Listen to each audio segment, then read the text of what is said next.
Thank you, Jeff. If you haven't poured your first cup of joe this morning, a Triad donut shop wants to help you get your caffeine fix for free today.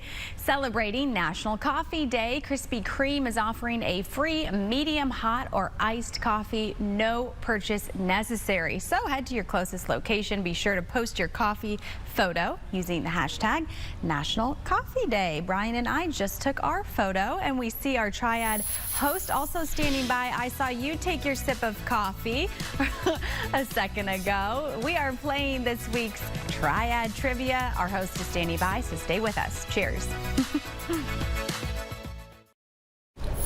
Welcome back. Put your thinking caps on. It is time to play Triad Trivia.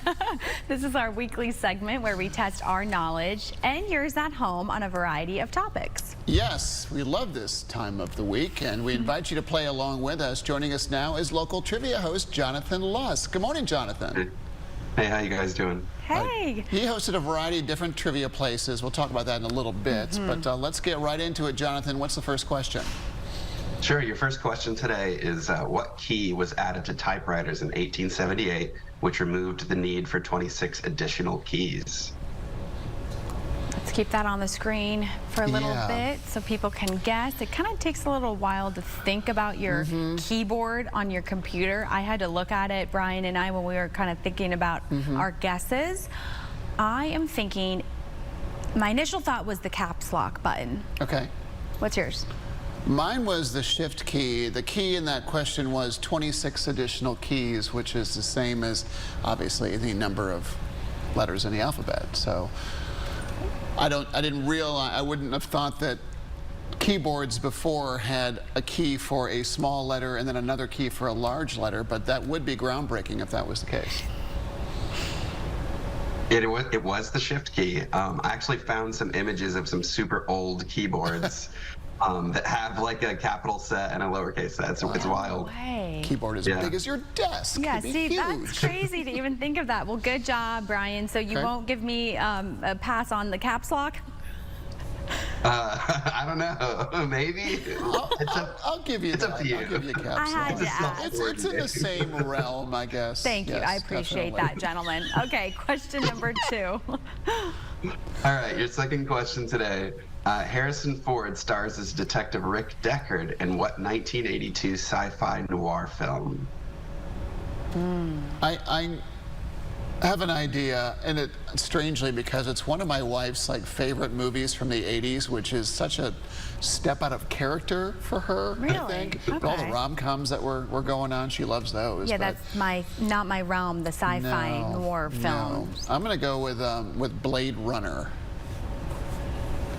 Audrey? I am stealing Brian's guess.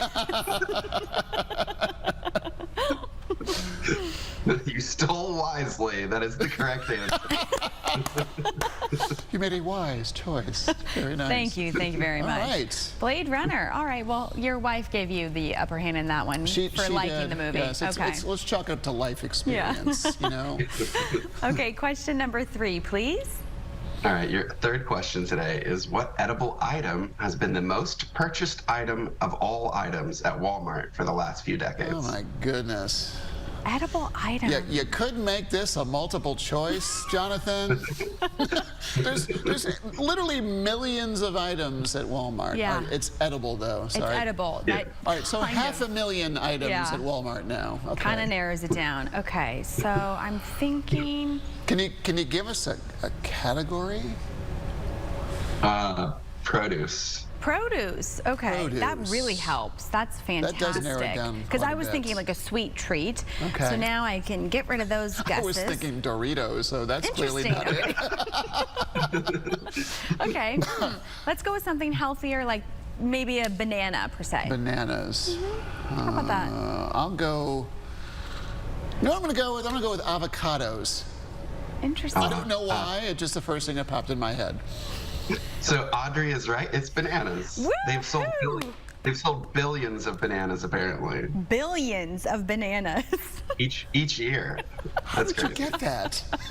I just was thinking like an easy thing to kind of grab and go. Do you know how many things are at Walmart and you just pick bananas? Well, That's what amazing. thing? You don't have to worry about washing it. You can just grab it and add it to your lunch or breakfast. Okay. All right. Woohoo! Now I want a banana. I'm catching up with Brian. We have question number 4, right? Yep. Since the playoffs are starting next week, I figured a baseball question works here. Okay. What's the only major league team that has not appeared in World Series? They have not appeared. You know, Brian, I'm not a baseball person. Okay. I bet you know this. I'm going to ask Jonathan for another hint. Okay. I have some ideas of some teams that have never gone to the big series. Is there a region?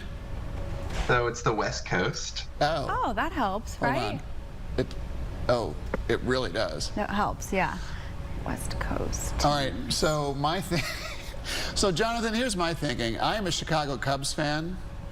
And I know that over the years, the Cubs have gone to the National League Championship Series a number of times, and they did not get to the World Series because they lost to the San Diego Padres a couple of times, the San Francisco Giants, and the Los Angeles Dodgers. So that wipes 3 West Coast teams off the top. I know the Oakland A's have been to the World Series and won the World Series. Wait, what about San Francisco? Oh, San Francisco Giants, yeah, they've been and won before. Okay, sorry, I missed I'm going to go with the Seattle Mariners.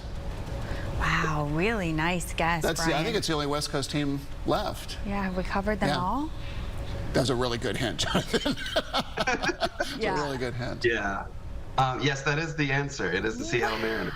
Process of elimination. Nicely done. Yeah, that was a really nice way of kind of getting around that answer. Brian Slocum, nicely done. I did not steal your guess. I just didn't guess at all. Batter up.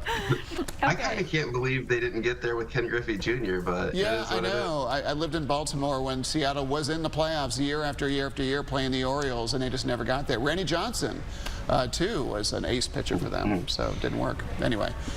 The more you know. All right. Baseball knowledge. Thank you for that. We are running out of time. We have one final question. And that is, what album with colorful, iconic artwork has spent the longest amount of time on the Billboard 200 album chart? Okay. What album? That's a very broad thing, too.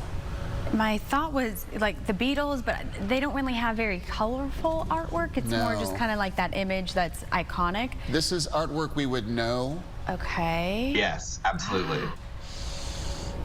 I'm thinking T-shirts. It's from the 70s, if that helps. 70s. Like early 70s. Guess.